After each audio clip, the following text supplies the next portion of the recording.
So guys, आज के हमारे व्लॉग की शुरुआत हुई है कौवे की आवाज़ के साथ।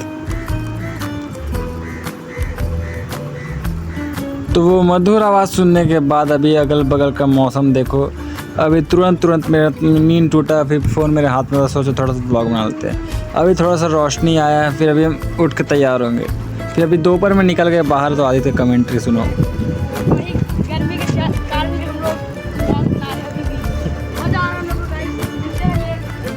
फिर कुछ देर बाद हम लोग ऊपर आए हैं धूप में थोड़ा सा देखने और फिर वीडियो बनाने। तो बहुत गर्म है गाइस, मेरा पूरा पैर जल रहा है।